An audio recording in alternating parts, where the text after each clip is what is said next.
everyone. We are going to begin our celebration of life today by singing a song that I actually was first introduced to by Elise Witt, who is the composer, who you may know is somewhat affiliated with Mick Kinney, our pianist today. So please join me and Mick as we sing in our new book, Open the Window. So let's take a moment because these are listed alphabetically. And it starts with O. For those of you who are trained librarians, you know that P is next. Please rise to body or spirit as you're willing and able. There is actually choreography to this. Elise taught me during the chorus part. It's open the window, let the dove or the dove fly in. You can do either one of those.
to the First Existentialist Congregation of Atlanta. My name is Pat White, and I will be facilitating this morning's celebration of life. We are a spiritual community philosophically based on existentialist and feminist principles, dedicated to human liberation and protection of the natural world. We make our spiritual home here in the Old Stone Church, which was hand-built by members of the African American Antioch East Baptist Church more than 100 years ago. We acknowledge that racial hostility drove those African Americans from this area, and we honor them and the powerful history of this place. We also acknowledge that in the 1800s, the Muskogee Creek people were driven from this land, and we support justice for all Indigenous people. This morning, our opening words are another activity, so I invite you to let your eyes rest, as my dad used to say. Let them close. And take a moment to focus on the breath, that portal between our autonomic and somatic nervous systems. Taking a moment to find that relationship between intention and chance.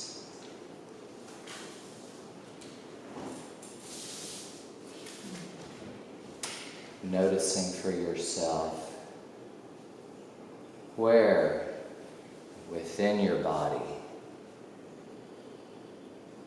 is your attention drawn.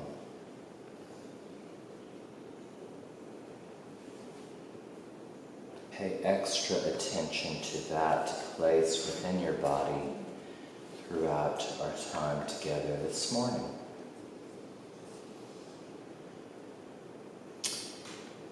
Now we can let the eyes gently unrest and come back open. If anyone has any community announcements that they would like shared, I see Libby coming forward.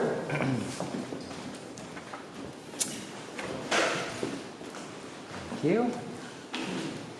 You have more time besides this moment in time to give them up to me, but not a whole lot more time. If you look in our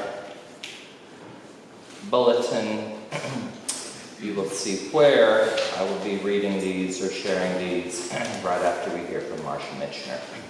So just please pass them up to me before then. And at this time, if we have anyone who might be here for the first time or second time or haven't been around for a while and would like to let us know who you are and how you came to be here, now's your chance to raise your hand. I see a hand right there. Just introduce myself? Yeah, please. So my name's Gwen. I'm a recent Emory graduate and new to the neighborhood, and I grew up going to UU Church, so I'm excited to be here. Okay. Welcome, Gwen.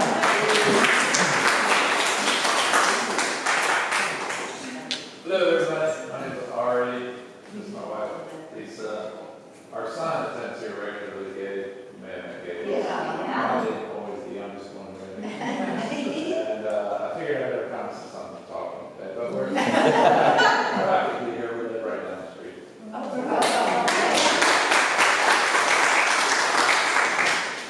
Anyone else? All right, let me draw your attention to this little flap here called the connection card. If you are interested, we would love for you to fill this information out and place it in the collection plate later on. This is an opportunity for you to learn more about us, and we have a regular weekly e-blast that goes out that shares information about what's coming up at First E and also what's recently happened at First E, and we also have a monthly newsletter that can be accessed in either electronic or printed format. All right, do we have any birthdays or anniversaries to celebrate today?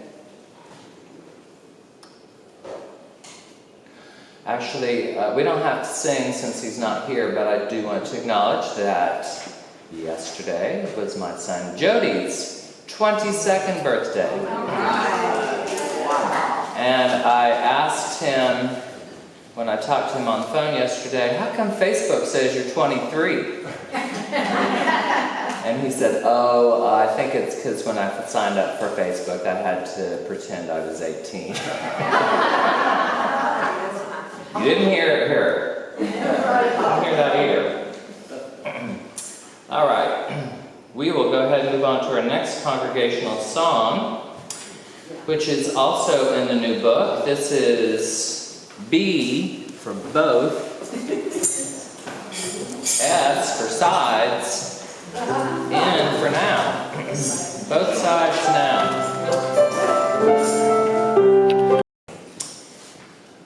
At this time, I would like to welcome our fellowship minister, the Reverend Marcia Mitchner, forward to share remarks. Marcia, come on down.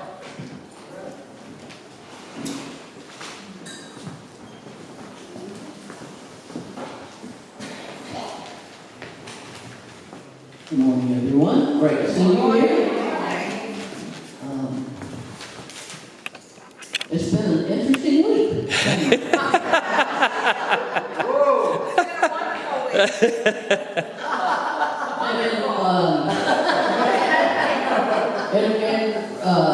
Reality or recognition of separation of church and state, I will say no more.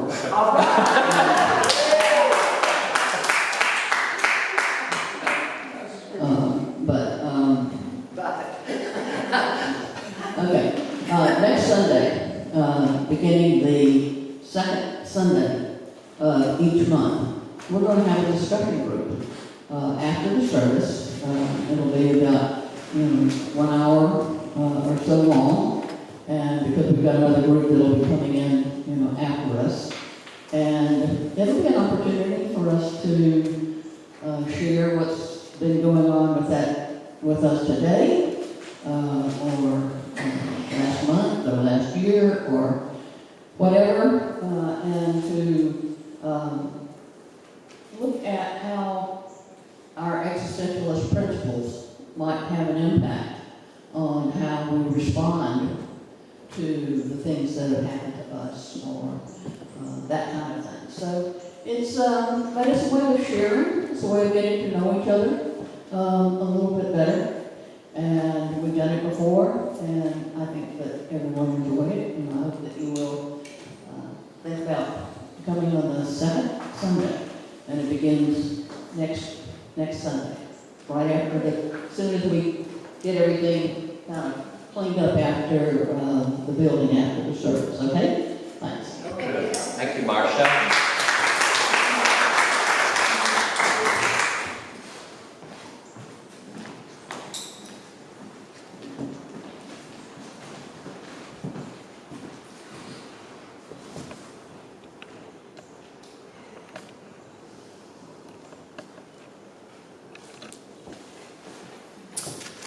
All right, a few community announcements to share.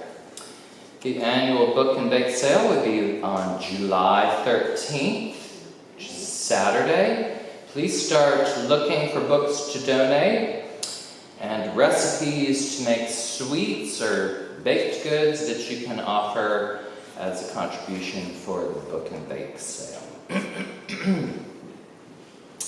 Also, related to the introduction of that 100-year anniversary thing of this building, please join us on Saturday, June 22nd from 2 to 4 p.m. at the Old Stone Church, this space that we're in right now, to recognize the Candler Park Old Stone Church as an Atlanta landmark building site. Help us celebrate this sanctuary's new protected status with the Antioch East Baptist Church, First Existentialist Congregation, the Biracial History Project, and the City of Atlanta's Historic Preservation Studio.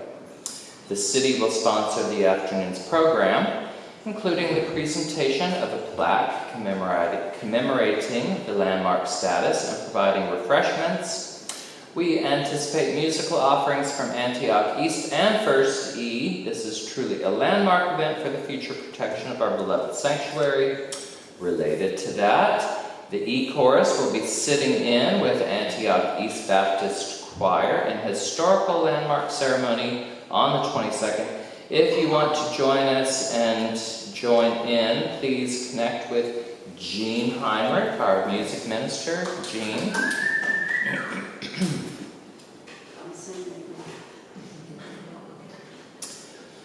The Unitarian Universalist affiliated First E members. Marty Keller is your delegate, thank you. To the UU General Assembly at the end of the month. If you have questions or concerns about Article 2, she will be around after the celebration of life today to discuss those. And last but not least, the Social Justice Guild will have a meeting at 3 p.m. I'm assuming that's today. Okay. If you'd like to attend and haven't gotten a Zoom link, see Libby or another Social Justice Guild member. All Social Justice Guild members, raise your hand so we know who to reach out to. All right. And unless somebody has a last-minute bulletin, that is it for the congregational community announcements. We will now move into a period of silence. You can use this time however you wish. We do have candles on either side of the sanctuary if you would like to make use of those, but it's about 5 minutes of time of silence. Give me support. And today's theme from Arri is on hope. Okay. So I hope it's going to be okay. Because I usually I have something equal parts and balance of adrenaline and caffeine on the way to work. After my insomniac experiences tonight, my restless feral meanderings in my mind. So I thought, oh, let's see, maybe I'll do a little gospel tune. But what if it was done by like a Lewis Allison or something? Should I have a Bible?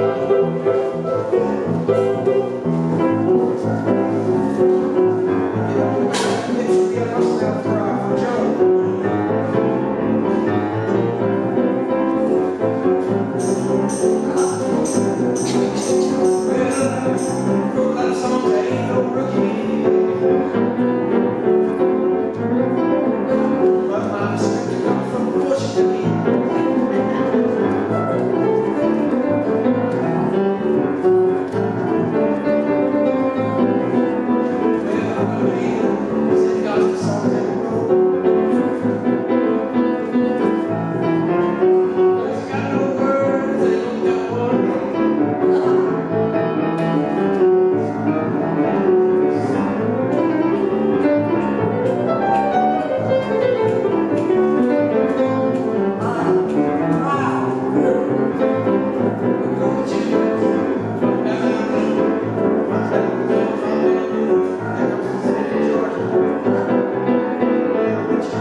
chants like the wind chimes, the beautiful Ethiopian wind chimes.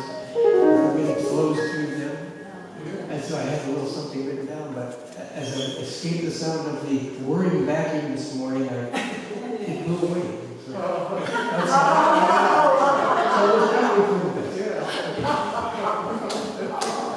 I do feel like I just got back from a basement nightclub in Paris. Yeah. Why I Have Hope, Reflections from 35 Years of Teaching a Bit of Everything to Nearly Everybody. Sounds like something I could talk about, actually. Our speaker this morning, Dr. Arri Eisen, just completed his 34th year teaching at Emory. He is a teaching professor in the Department of Biology, the Institute of the Liberal Arts, and the Center for Ethics. Ari's focus is teaching, mentoring, and learning from his students and mentees, who include freshmen, MDs, PhDs, Tibetan Buddhist monks and nuns, master's students, postdoctoral fellows, and fellow professors. He teaches and publishes in bioethics and science and religion, education, and epigenetics. In a current project, he is co-editing with colleagues from philosophy, political science, medicine, and communications, a special issue of the journal Frontiers in Communication entitled The Erosion of Trust in the 21st Century, Origins, Implications, and Solutions. Ari's latest book, cheekily entitled The Enlightened Gene, Biology, Buddhism, and the Convergence That Explains the World, was co-authored with friend and monk Yongdrung Kongchak. Please join me in welcoming Dr. Arri Eisen.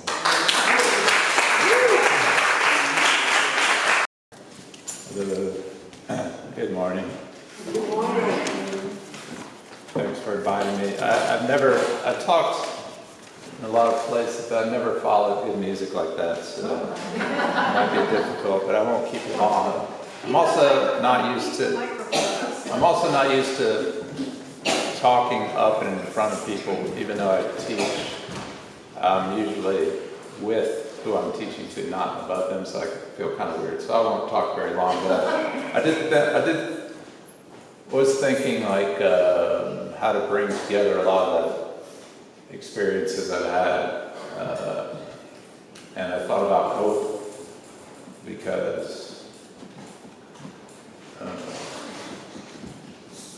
I spend most of my time with young people, and there's this kind of moment that we're in right now where they don't have a lot of hope, but I have a lot of hope when I'm around them. So it's this kind of tension I thought I'd explore.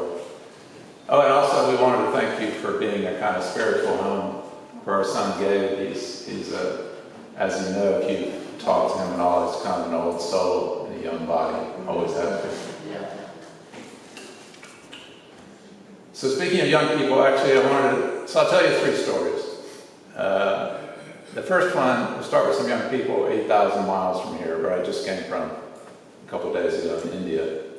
So by some weird karmic thing, I wound up, in Emory, wound up collaborating with the Dalai Lama.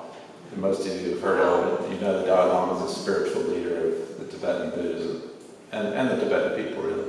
And he's been in exile in India since 1959. He's actually 89 next month.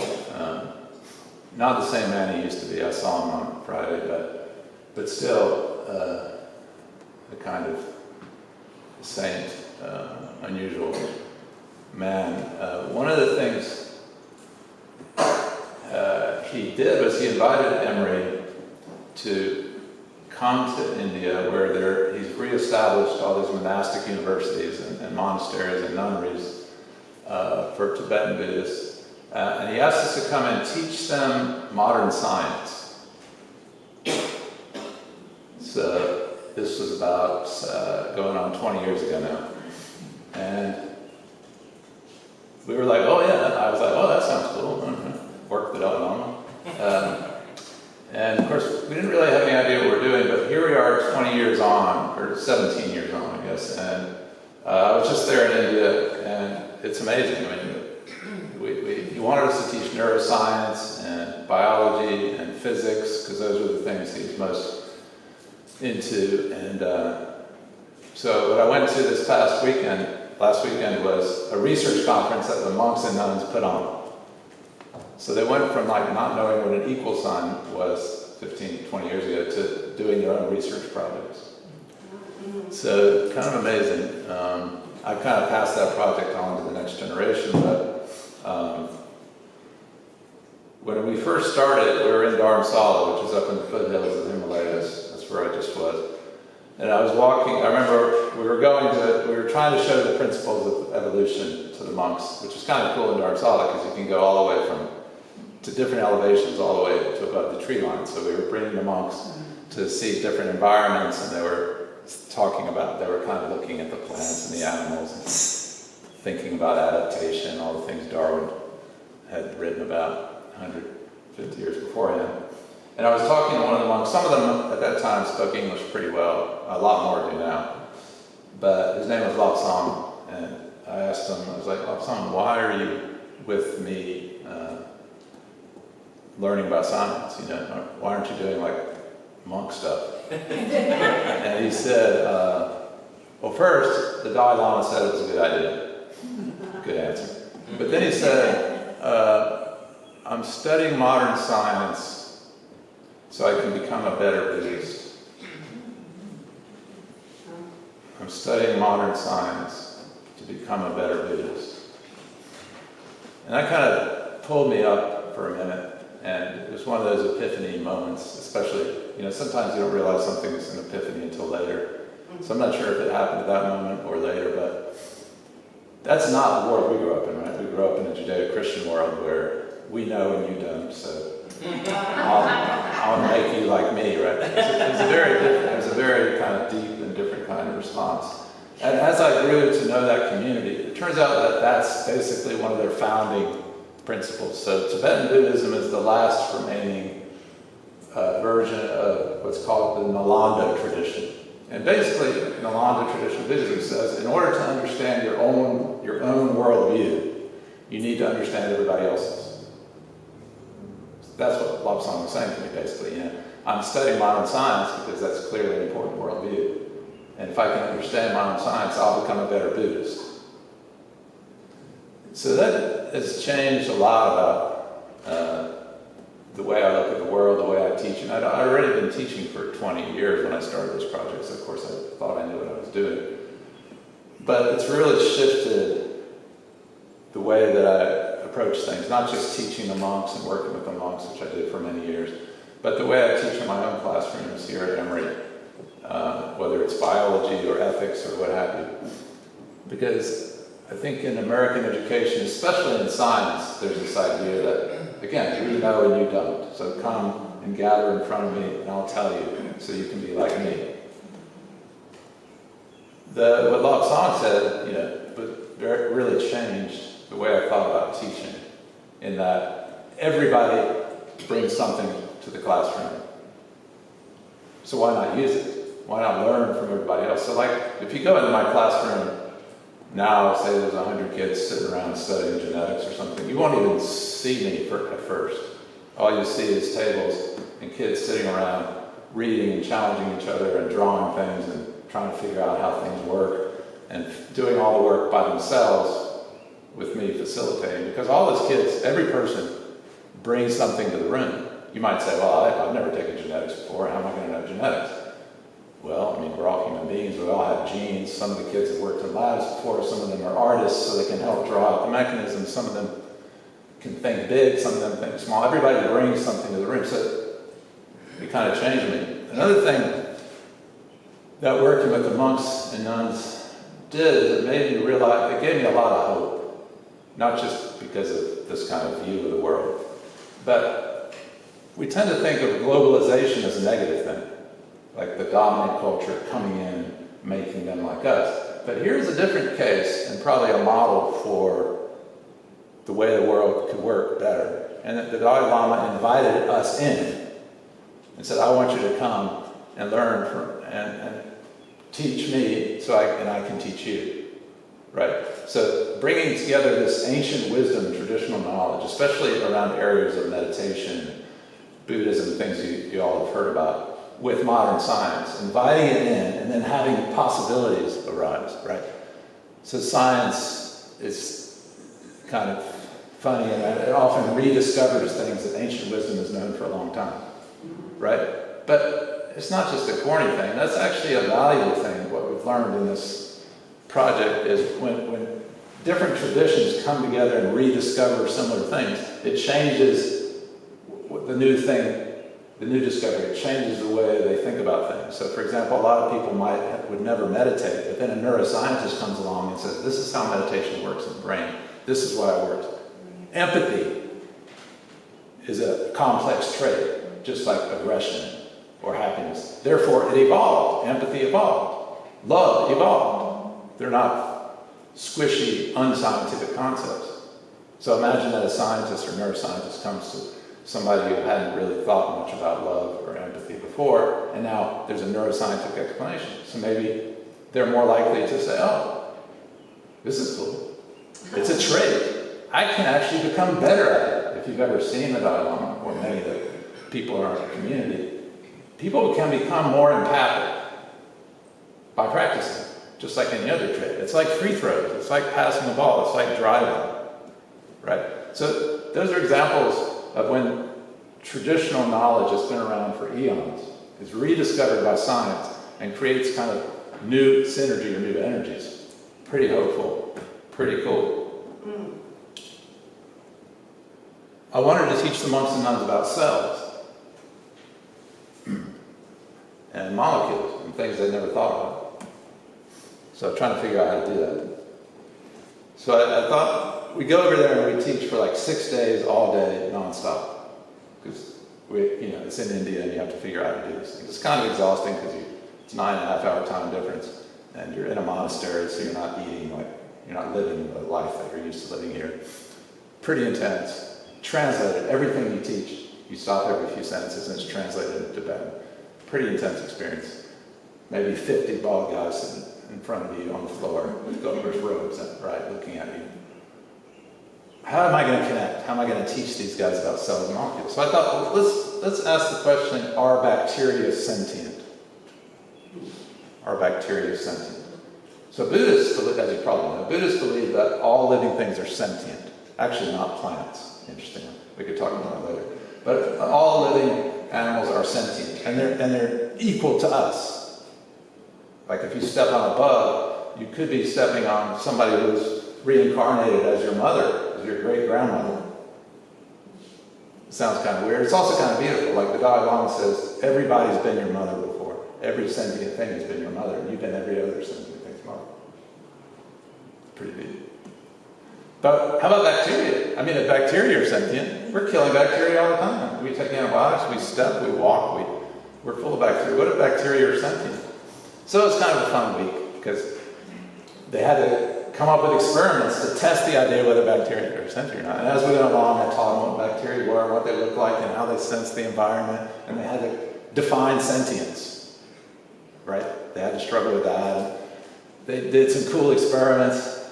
They just took some cotton swabs and swallowed wherever they wanted, the toilet, their ear, their eye. Bacteria are basically everywhere, right?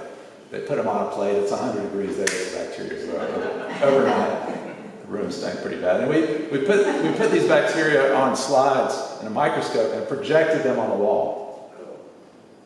So imagine this, right? A bunch of monks in the middle of nowhere in the foothills of the Himalayas.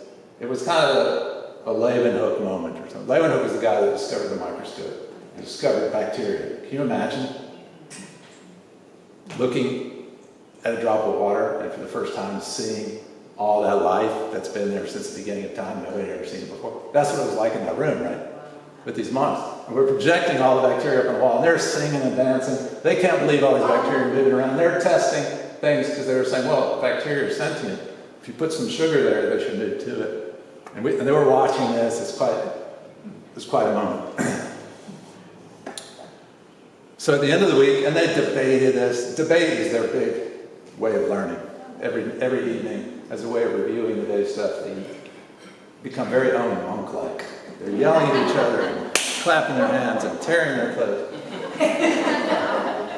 You laugh. So at the end of the week, I was like, all right, guys, now we have to vote. Are bacteria sentient or not? 50-50. Which I thought was great. Classic, that's the way science is, right? Just keep doing more experiments until you convince one side or the other. Oh, you might say, oh, that's cool, that's cute and everything, nice story. Well, hold on, think about it. What if Tibetan Buddhists had discovered bacteria? The world would be a very different place, in a very deep way. Why? Because it was Western scientists, European scientists, that discovered bacteria as a cause for disease. And what was our response? Kill them. So we invented antibiotics, which appear to be a miracle drug. Right? So since after World War II, we've all been taking antibiotics. Not that long, given the history of life. Yeah, they killed all the bad bugs. What we didn't know is that those antibiotics were killing a lot of really good things. Yeah. And most of the chronic diseases we suffer from now, we being the ones that are lucky enough to live as long as we can in this society, chronic heart disease, diabetes, depression, on and on. Most of them seem to have a connection to the fact that for 2 generations we've been killing not only the bad bacteria but also the good ones. It turns out we have a whole life of bacteria in us that are essentially part of us that were being killed by antibiotics. What if Buddhists had discovered bacteria and thought they were sentient? What they would have probably done is actually what we're doing now a little bit late. And that is using the good bacteria to kind of calm down the bad bacteria, not kill them, but make them more part of the community, kind of to calm them down. If you look in the literature now, generations later, that's what Western scientists are doing. Interesting, huh? So it really matters. So this idea of bringing, to me, the hope is, in this kind of positive globalization, bringing traditional knowledge and wisdom together with AI, gene technology, neuroscience, and each side valuing the other can give us a lot of hope. Finally, one last story. So I mentioned how, 250 professors probably from all over the world during this project went over to India and taught the monks and nuns. Now they're teaching themselves. We hardly go at all. We've raised, there's 40 plus monks that have come to Emory for 2 years. They come to Emory for 2 years. They go back and teach. There's lay Tibetan scientists. We've turned the project over to them. But the 200 plus of us from around the world that went over there, it changed our teaching. It changed the way we approach things. We learned just as much. It changed the way we do science. So I got involved in a project on death and dying. Because we don't talk about death and dying in our society. Especially young people. Right? I mean, what better way to think about something as important as death and dying? The one thing that connects all of us, all humans. Then do it when you're young. Think it through, right? So I got involved in a project. Some foundation funded it. It's working, various people. And it so happened that, so I taught a course at Emory. And then it so happened I was going on sabbatical to the Air Force Academy. Actually, we're headed back out there in a couple of days. The Air Force Academy is one of the 4 or 5 military academies in the United States. That's where we train our young officers. Actually, they're not that much different. Being there isn't that much different than being at a monastery, right? Everybody wears the same clothes. They all shave their heads. They all have a mission. They're very tightly bonded. The first time, right before I went to India, the very first time, 17 years ago, whenever it was, I was also at the Air Force Academy. So I was going back, we went back 2-3 years ago, and I thought it'd be interesting to teach a course on death and dying at a military academy. Obvious reasons. And for obvious reasons, I figured these kids must be talking about it, must be thinking about it. This is what they're doing. They're saying, I'm going to give my life to, well, no. They hadn't talked about it any more or less than kids here. Air Force Academy is different. It's entirely focused on the students that are there. So you have registration for classes, and however many kids sign up, you got to teach them. The classes don't fill up there like they do at other universities. So many kids signed up. I found a philosopher at the Air Force Academy. He was a lieutenant or something. He got a PhD. He was in philosophy on death and dying. He did his PhD on policies of the Catholic Church for having children, giving birth to children you knew were going to die right away.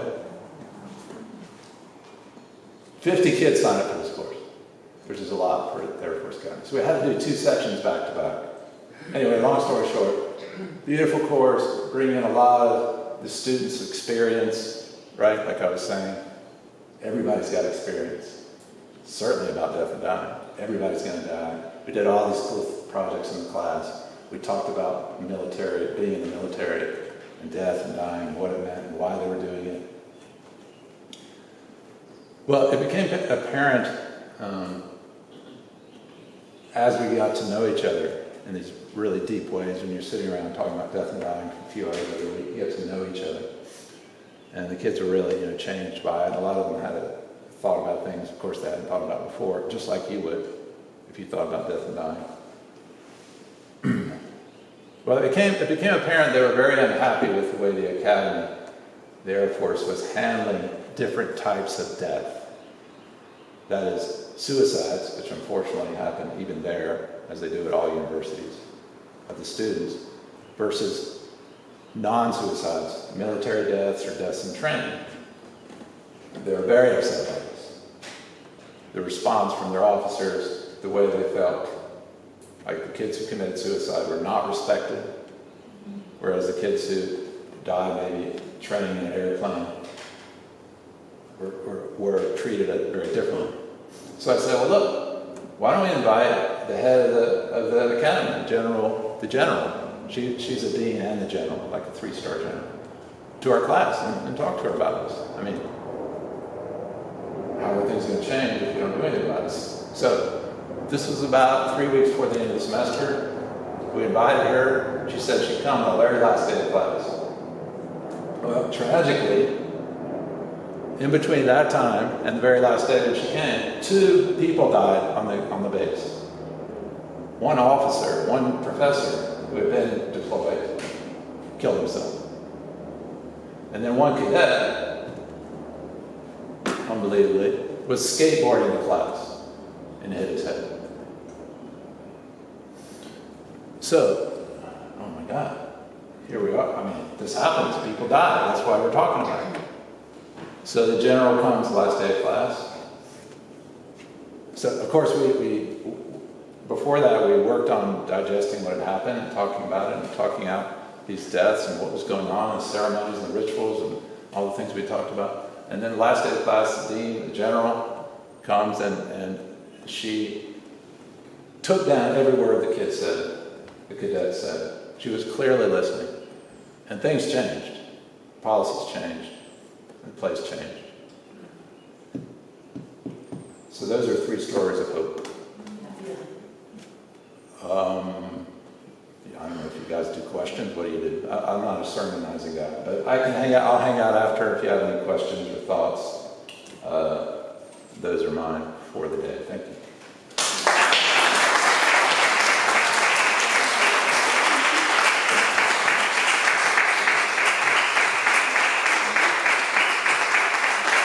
Thank you, Arri, and we'd like to present one of our T-shirts to you as a gift.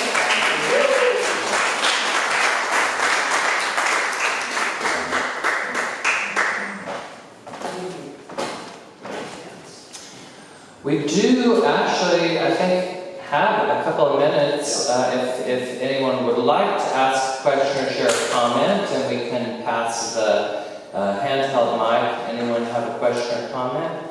So Charlene.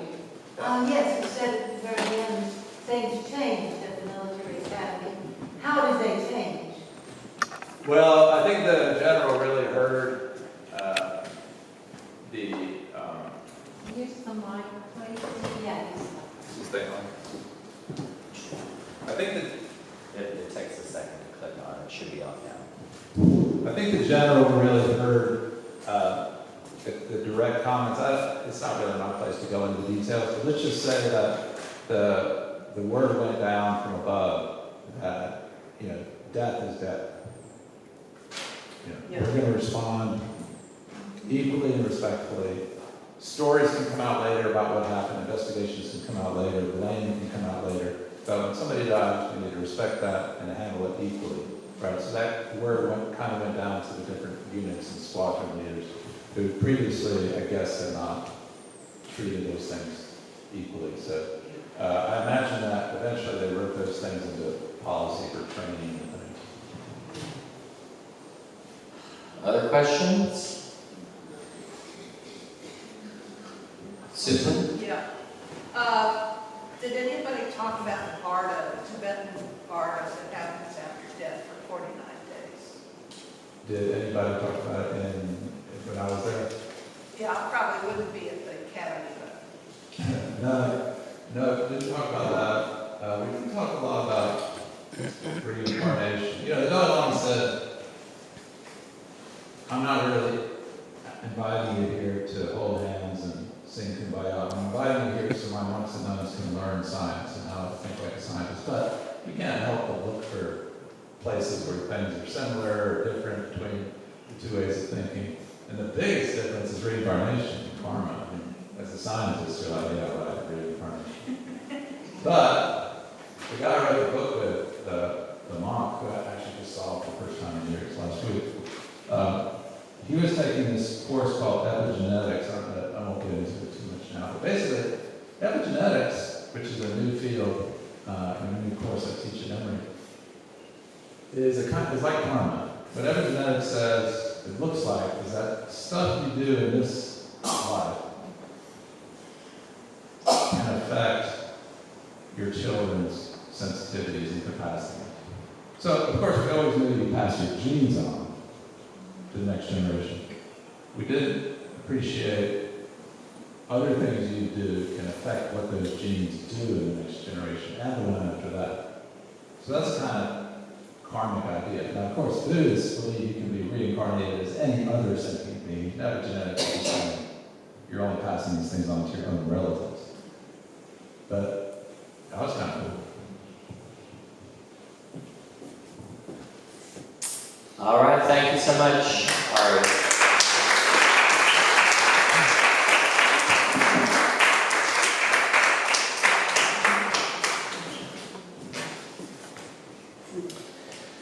Our closing congregational song will be in our pink book on page 107.